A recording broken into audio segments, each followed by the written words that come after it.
Hello coaches, Gill Clark here. I hope you've enjoyed this year's coaching conference.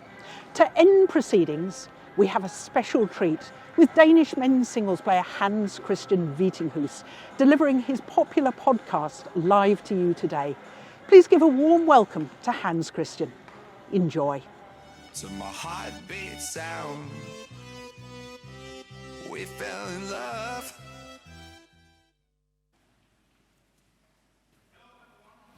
Welcome to this first ever live edition of my podcast, A Year on Tour with Vittinghus. I'm very happy to say, though, that you won't have to hear me talk too much about myself, because I have the big privilege of welcoming two true legends on the podcast today. It's two players whose accolades are like so crazy good that if I have to talk all about that, we won't be watching any badminton later on. So I'll just tell you guys that they have both won Olympic silver, Olympic bronze. They both have 5 World Championship medals. Both of them have been ranked world number 1 during their career.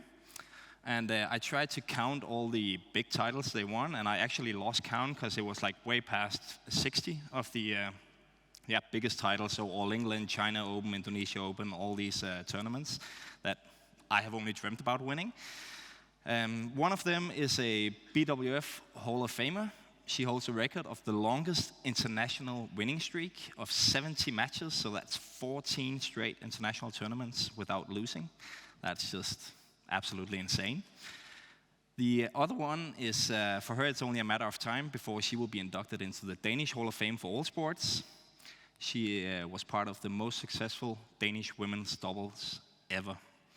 So without any further ado, I would like to welcome Christina Pedersen and Rakyung Min onto the stage. Met you in the summer.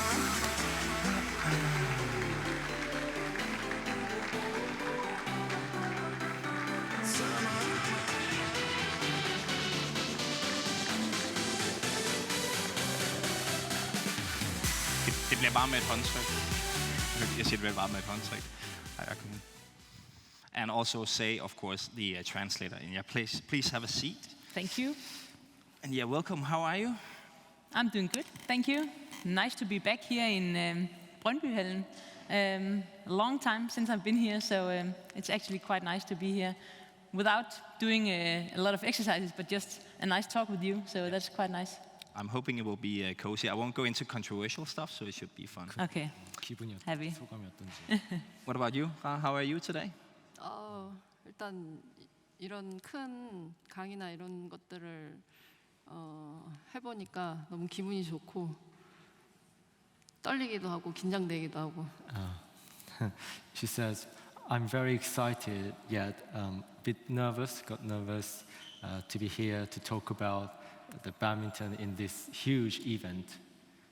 Great to hear, and I will actually start off with some easy stuff. So I'll start with you, Ra. Like, how is it to be back in this arena where you won the World Championships back in '99? 여기서 경기했을 때 이겼었던 경기장에 다시 돌아온 소감 어떠신지? 그러니까 제가 선생님한테 들어와서 이 경기장이 눈에 익는다고 얘기를 했었잖아요. 그래서 그 얘기를 들었을 때는 그때의 이 설레임이 되게 많았었고 또 거기에서 그런 경험이 있었는데 여기 와서 또 이런 강의를 하게 돼서 정말 되게 기뻤었어요. When I first arrived here, I didn't realize it's the same arena that I played, but it rings my bell. So it's kind of nostalgic to be here, and I'm very pleased to give a talk in the same arena. It must be nostalgic for you as well. I know you just went to the hallway to see that you're still hanging on the wall, right? You were here for like 14 years training on an everyday basis. Yeah, that's correct. Yeah. How was it to like have a look again and be back? It was fun. It is fun. It's nice to be back because it's been the person I am now. It started here in a way. The badminton player Christina, it started over here in Brøndby, so it is really, really nice to be back, and also it gives a lot of emotions and a lot of thoughts and stuff going on. So Good emotions, hopefully. it is. I can't remember all the bad training sessions and when I've been crying and I've been down and stuff like that, but I've been there for sure, but it's all the good things I'm remembering now. Oh, that's good to hear. We're not only here to do like small talk, because this is a coaches conference, so I'll try to get into some of the more interesting and a little bit deeper stuff. So let's start off with you, Christina. And I'll actually just start off by asking, like, who's the best coach you've ever had, and like, why was he or she the best coach? Like, what did he or she do that was like extraordinary compared to 가장 everyone 좋은 else? 코치가 누구였는지 이유. It's really, really easy for me to answer. It's Kenneth Jonassen, for sure. Same for me, actually. It's fun, also because you played another category than I did, but the reason why it's Kenneth for me is that person Kenneth was just the perfect coach and person for me and Camilla together in our women's double. He was absolutely fantastic to read us, to understand us, to know when he could push us and push us even harder on a Friday training morning session. And sometimes he couldn't. Sometimes we were down and he could see. And if he couldn't, then we had a really, really nice talk together. So for sure, Kenneth Jonassen, no doubt. What about you? Like, who's the best coach you've ever had, and why? 저는 이제 두 분이 계신데 이제 한 분은 이제 박주봉 감독님, 일본 대표팀 하는 감독님이고요. 한 분은 또 박주봉 감독님하고 혼합복식 파트너였던 정명희 선생님입니다. First, one of the best coaches she trained with, I trained with, was Jubong Park. Currently the Japanese national team head coach. Yes. I learned a lot from him, but also his mixed doubles partner, Myung-hee Chung. 자, 그 일본 지금 대표팀 감독하는 박주봉 감독님은 제가 원래는 단식 선수로 하고 있었는데 혼합복식하고 복식으로 전향을 하면서 이제 파트너로 하게 됐거든요. 그래서 어쨌든 이 복식하고 혼합복식을 하면서 그 부분에 좀 전문가가 됐다고 할까요? So from Jubong Park, at the time he was a player, not a coach. So he was my partner in mixed doubles. So I learned a lot about skills and tactics, attitudes for mixed doubles from him. 그리고 이제 정명희 감독님은 제가 또 복식하고 여자 복식하고 같이 하다 보니까 정말 이 단식에서 복식하고 혼합복식으로 완전히 탈바꿈해 주신 분인 것 같아요. And the other one, Myung-hee Jung, she changed me from a singles player to a doubles player. It's a total change. Yeah, and that's actually one of the things I wanted to ask you about also, Rakyumin, because I saw you played the Olympics in singles. You also played in doubles and in mixed doubles. So like, how did you manage like playing all the events? Like, how did you manage the training load from different categories? 그래서 그 올림픽에서 그런 여러 가지 종목들을 한 번에 하시면 어떻게 밸런스를 잡았는지 훈련할 때. 저희 한국에서는 시작할 때 한 5년 이상 정도를 그 단식, 복식으로 이렇게 전체적으로 훈련을 다 하거든요.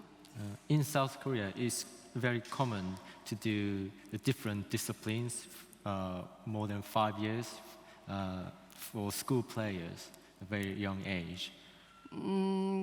사실 그때는 잘 모르고 시작을 했는데 하루에 9시간 정도를 운동을 했었던 것 같아요. 그래서 그런 부분이 나중에 여러 가지 저한테 도움이 되지 않았을까 싶어요.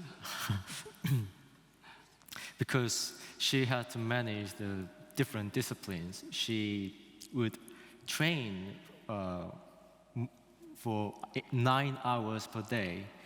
So, That's a lot. yeah. That's a lot. So it gave me such disciplined lifestyle and lots of practice skills. But not only on-court training, right? Also, 코트 안에 코트 안에서도 하고 트레이닝도 하고 다 합쳐서 9시간. 네. Yeah, not only on-court training, but also off-court weight training, so on. 9 hours a day. that's pretty impressive. I think I would die if I had to train for 9 hours. You ever tried that? No. No. I don't think you should try that at home either. 9 hours, that's too much. 추천하실까요?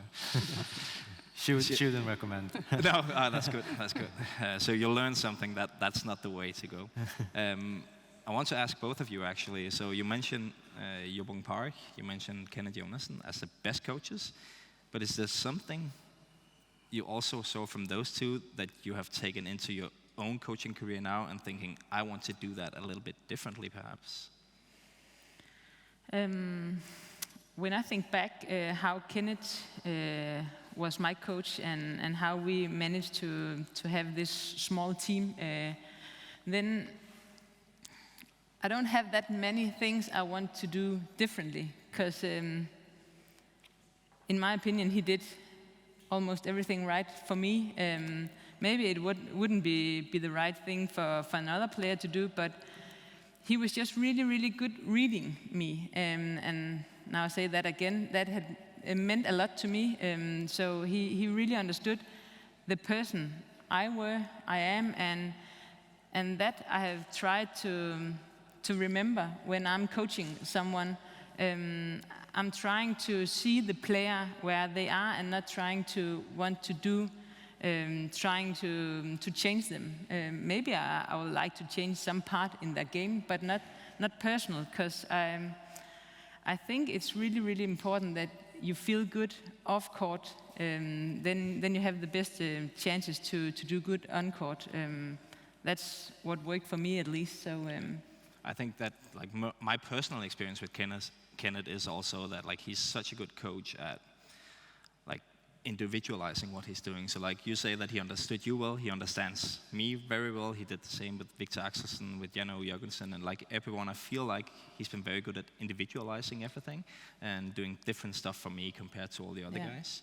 And then one thing I also, when I'm thinking back, he was not talking all the time. He talked, asked questions, and then I could talk and say what I had in mind or what my opinion were on a different exercises, or when we analyzed some matches. I don't know how you felt about that, how you feel about the conversation with him instead of he's just telling you what to do. I really, really like that style of coaching. Yeah, true. He likes the players to reflect on their own. Exactly. Do you feel, Rakyungmin, that it's also one of the most important traits for a coach to be able to look at the individual player instead of having like one type of training you put on everyone?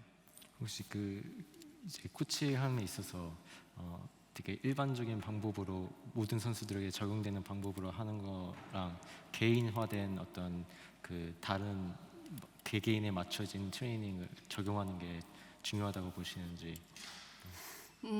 일단은 선수들을 지금 지도를 할 때 보니까 이 전부 다 다른, 이 선수들이 키도 다르고 체격도 다르고 뭐 힘도 다르고 뭐 모든 좀 다른 부분이 있더라고요. 그래서 전체적으로 하는 것도 좋지만 개개인적으로 하는 거를 좀 추천해 드립니다. So I realized when I coach the different players. Currently, I noticed that each individual has different height and body type, their physical strength and skills levels. So for the basics, it could be useful to adopt the general method of training. But when you go deeper, you should rather adjust the method of training and individualize for them. Yes. Is that typical for Korea now also, that you do more the individualized? So like you start with the general one and then go more individualized individually based, sorry. So is that like the normal way to go in Korea? Because I visited Korea back in 2011, National Training Center, and I felt at that time they were training very hard, much harder than we did, but it looked to me like it was very much like the same. So all the doubles players doing the same, all the singles players doing the same. So has that changed?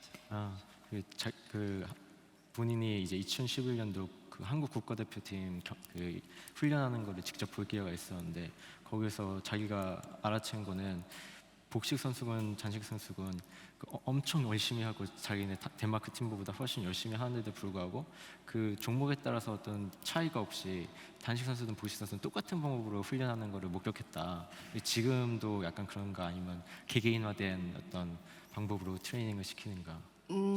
선수촌에서는 사실 그 인원도 많고 이 전문적인 복식으로나 단식으로나 이제 그 지도자가 복식 같은 경우는 한 8명 정도, 뭐 단식도 한 6명 정도 그렇게 하기 때문에 거기 안에서는 실질적으로 그 개인적으로 할 수 있는 게 좀 많이 부족한 것 같기는 해요. 선수촌 내에서는.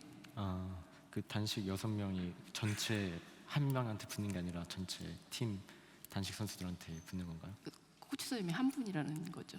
그러니까 선수가 많고 코치 선생님이 한 분밖에 없어서 한 명이 단식 6명을 담당한다. 네. Long answer. Yeah, Yeah, that's good. So currently in the national team center, in Korean national team center, one doubles coach, they train 8 different doubles players, and one singles coach trains 6 different players. So it's quite hard to adjust the training method to each individual. So yeah, that's what we should improve on. 그래서 전체적으로 일단은 그렇게 뭐 훈련 시간에는 하고 본인들이 필요하면 그 담당 코치님한테 아마 따로 받으실 거예요. However, each player, if where necessary, they will seek assistance from the coaches for their needs. 개인 운동, 개인 운동. For their personal training. Okay. Interesting. I will change the subject a little bit, and I'll go to you, Christina. Because like when we also look at the audience here, even though there's actually quite a few women today, one thing that is a known fact is that badminton, just like any other sport at the highest level, is pretty dominated by, especially on the coaching side, men. And I'm like wondering if you could make us a little bit wiser in terms of like, did you feel when you played in your career and when you were training that you were missing female coaches, and why? Like, what is the difference from a female coach to a male coach? The short answer is I was not missing a female coach in my professional career, but I had a female coach back in when I started play when I was from 10 to 14. A coach who was really close to me, a woman. When I lived home at my parents' house, and it's difficult to see if that had made something extraordinary good for me, but it was nice to have a female coach. So I'm really glad that there is some in the audience, because I think we all need to push you guys a bit and to have a spot here as well. But again, going back to Kenneth and my professional career, I was not missing a female coach. I think the main reason is Kenneth were really good helping me both on court and off court, and then also obviously Camilla and I had a good, close relationship. So we could also have a lot of talk. I call it soft talk when we were maybe down or maybe struggling and stuff like that. But when So we were, did you do that more with Camilla than with Kenneth? Would that have been different if you had a female coach, do you think? I don't think, not in my position. I would still go to Camilla, but if we were struggling together in our women's double, the exercises were not going as we wanted to, or the results were not going as we hoped, then it could be more difficult for us to talk together. Not that we were not on the same side, but to find a solution how to move on could be more difficult. Then we need Kenneth to help us, and he just gave us something. So we really believed in him. So when we were just like, we opened up and just told him how we felt, what we want, what we didn't want to do, and then we had these really good close conversations. So yeah, that's the main reason why I didn't feel that I was missing a female coach. So you think that also comes from you being able to open up to him?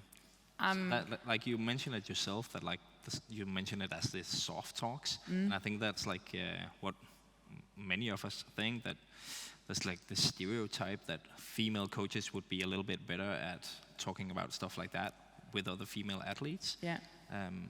And like sometimes female athletes would be a little bit more hesitant to open up to a male coach, but you didn't feel any. No, and maybe because I didn't have a choice. There wasn't a female coach I could choose. We asked for Kenneth when he came back from England, and we were happy to get him as our coach. So, but I also think because we only had the Kenneth and male coaches during my career, maybe it also gave me something personally. I think if you ask some of the coaches around me, they would say I was a tough player or a hard player on the training, which I feel is really positive, because I believe that that's one of the reasons why I won what I did. But I could also have days where I was low, where I was down, and then I was not afraid of showing that I'm sad today or I'm feeling something. And then maybe we could catch up on the day, or if not, then at least the next day I will be back and be ready to do a good session again. So I think the honest from me and from Kenneth and the respect gave me something really good in my career. Yeah, it makes sense. It makes sense. Is there in Korea, is there a difference in the way you would approach the female athletes as a coach compared to the male athletes? 한국에서 이제 코치할 때 여자 선수한테 어떤 코치하는 접근 방법이라든가 남자 선수한테 코칭하는 접근 방법이 다른가요? 그런 거는 없는 것 같고, 아무래도 남자 선생님이 여자 선수들을 지도할 때랑 여자 선생님이 같은 성끼리 지도하는 거랑은 조금 다른 부분은 있는 것 같아요. Basically, there's no difference that in a way that they coach female players and male players, but it's quite hard to coach a female player as a male coach, and vice versa. As a female coach to coach male players. 남자 선생님들은 아무래도 여자 선수들 지도를 할 때 보면 약간 좀 조심스러운 느낌이라고 할까? So when a male coach trains a female player, the male coach finds it difficult and to be extremely careful. 이제 여자 선생님들은 이제 선수들의 그런 부분이 있으면 얘기를 해서 좀 대화를 할 수 있는 그런 부분은 또 있는 것 같고, 여자 선생님은. But when you train with a female coach, they tend to more open up to the female coach. Yeah, it's interesting. You're answering a bit of the same actually. Do you see like to get the female coaches to open up more, to a male coach? Do you think there's anything the male coaches like myself, I'm also coaching now, is there anything we can do to make it easier for the woman to open up to us? 남자 코치로서 자기도 이제 활동하고 있는데 그 남자 코치로서 좀 더 여자 선수들이 오픈 그 쉽게 터놓고 얘기할 수 있게 할 수 있는 어떤 방법 그런 뭐 조언할 수 있는지. 글쎄요. 이게 그 이제 선생님하고 선수하고의 이 관계가 사실은 지도자하고 이 선수의 관계가 그렇게 확 터놓고 뭐를 할 수 있는 거는 아닌 것 같아요. 그래서 그래도 어쨌든 지도를 하다 보면 선수들하고 좀 대인 이 관계라는 게 조금 많이 형성이 되려면 시간이 좀 필요하지 않을까 싶어요. So I think it's always tough, the relationship between the coach and a player. So you shouldn't rush to build a relationship. So just giving a time and gradually you build up the relationship with the player. That's what I suggest. That's a good point. Do you agree, Kristian? I totally agree. The relationship from player to the coach, a ladies player to the male coach, the relationship is really important. It is also if it's a guy being coached on a man. I guess you and Kenneth, you also need to have a good relationship with him. But maybe it's even more important for a female player to have a better relationship to a male coach. Yeah, and maybe we need to accept that it just takes maybe a little bit longer to build the same kind of trust. I think it's interesting answers. The final kind of track I want to go down with you guys, because I love picking your brain for all this stuff, but we also need to go watch some badminton, and I know everyone here also wants to go watch some badminton. But I think it's quite interesting to hear from both of you, because you both have been working as coaches after playing. Where have you seen the development happen in your categories, so in the double categories? Like, where are the demands higher now, or different? Maybe not higher, but just different compared to when you played yourself. I think the first that comes to my mind is the difference from now and is it 5-6 years ago since I've played on highest now, maybe 5. I don't know. You retired in 19, right? Yeah. So 4 or 5. It still feels like a long time. It does. I think the difference is that it's not only 2-3 mixed double, women's double, who are winning the tournaments, the major events.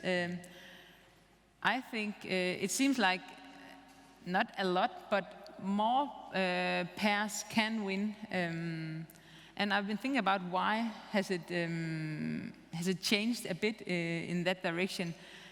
Maybe it's because there is more tournaments now than 4 years ago. I felt it was difficult to be on the highest level during a calendar year, but for now it must be even harder to be on the highest. You need to go a little low in some period and then build up a good form again. So maybe because of that, I don't know if it's 5-6 different pairs who are winning the major events, the bigger tournaments. But that's what comes to my mind when we have to talk what have changed a bit during the last 4 years. Yeah. It's a little bit more than 4 years since you retired, Ra.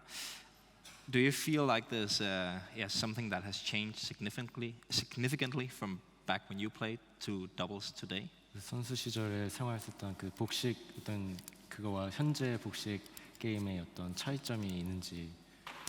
그러니까 저도 한 20년이 이제 지났는데요. 보니까 일단 랠리가 예전보다 많이 길어진 건 사실이고, 그리고 그러려면 체력도 있어야 되고, 이제 조금 더 혼합복식 같은 경우는 조금 더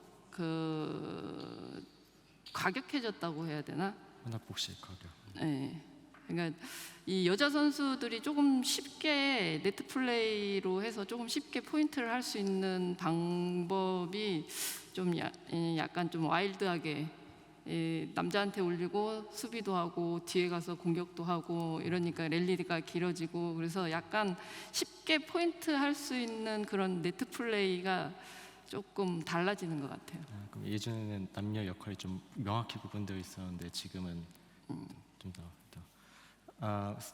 So it's been already 20 years now since I retired. So That's only a little bit more. yeah. So now I find the current game pattern of doubles, they rather have longer rally, so maybe it requires more stamina and endurance.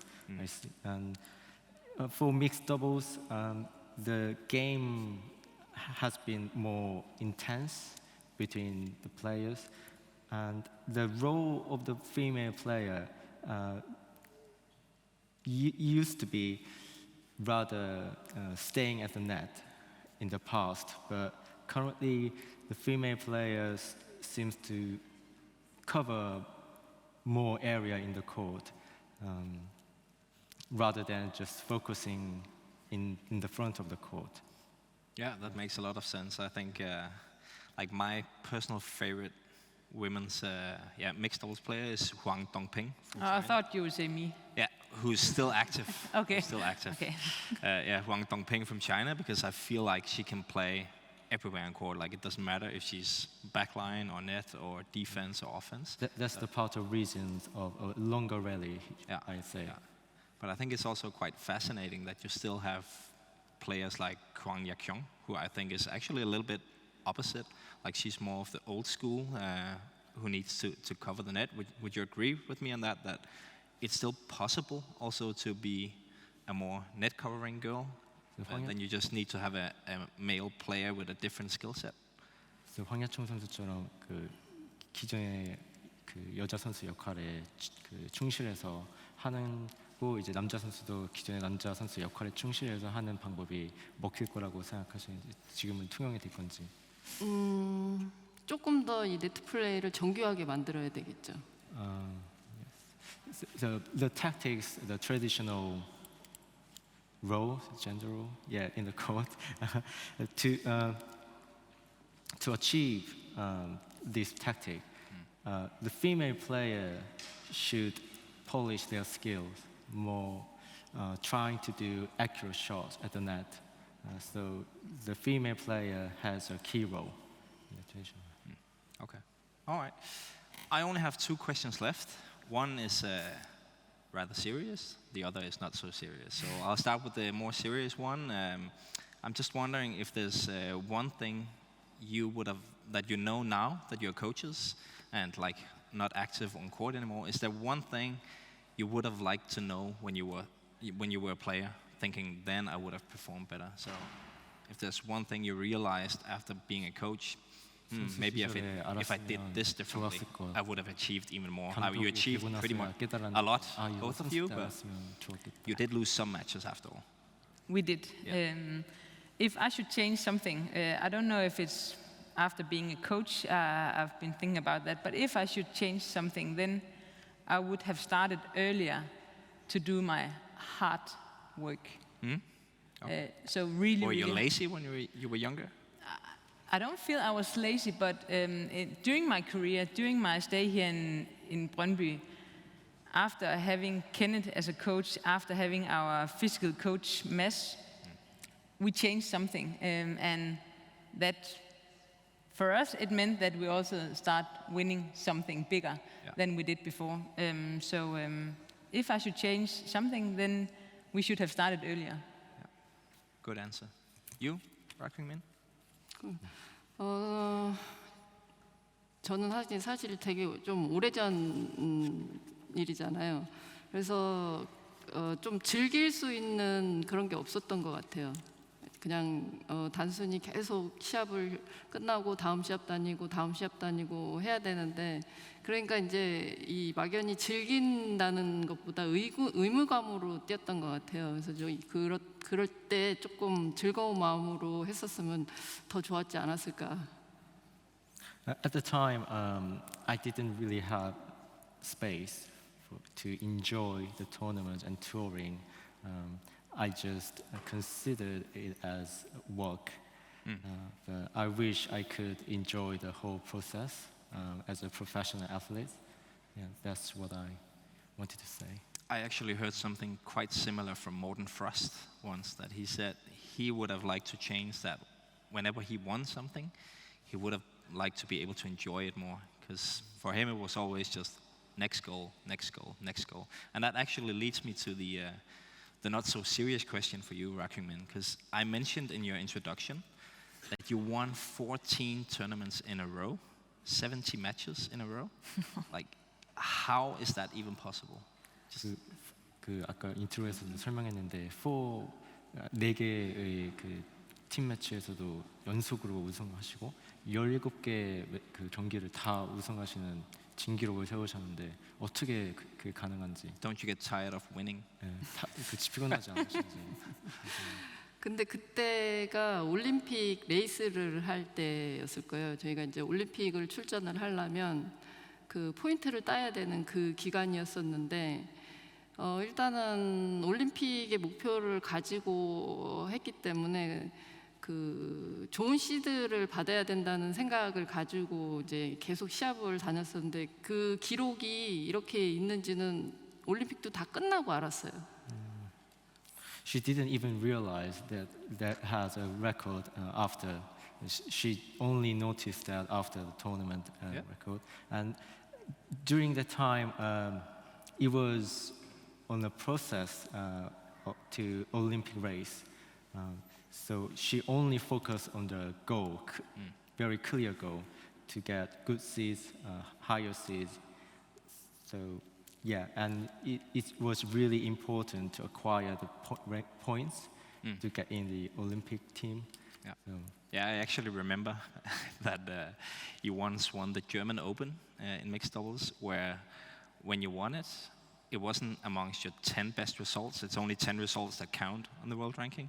And it wasn't number 11 either, or 12. It was number 13, and I was like, yeah, that's just insane. Like, it happens to no one. So that was very impressive, like having a 13th best result being a tournament win. So, yeah. 근데 결국은 금메달은 못 땄어요. She just added, I couldn't manage to win the gold medal at last. Okay. At the Olympics. Olympic, yeah. Well, I would still like to switch careers. I wouldn't mind. I wouldn't mind that. 그래도 바꾸고 싶다고, 커리어를 바꿀 수 있다면. Christina, for you, I was thinking back to, like, in retrospect, Christina is part of the craziest decision I've made in my career. Because when we were under 17, we actually used to play mixed doubles together. That's true. And I decided for some reason, which is still unclear to me, that I didn't want to play mixed doubles anymore. So Hans Christian came to me at a youth tournament, and you said, we were good friends also, and you came and said, you're not good enough. No, that's not what you said. you I don't remember it like that, that's for sure. No. Full respect, you said that you didn't want to play mixed double anymore. Yeah. Do you think you would have achieved more with me than Fischer by your side in mixed doubles? Again, it's really, really easy to answer. No. No. That's a bad way to finish. That's a bad way to finish. But our time is up, so you can't even elaborate on it. All right. I just want to say thanks so much for listening, everyone. And I want to thank Say for translating, and Rakumin and Christina so much for answering all my questions. It was an absolute pleasure talking to both of you. So please give them a round of applause. Thank you.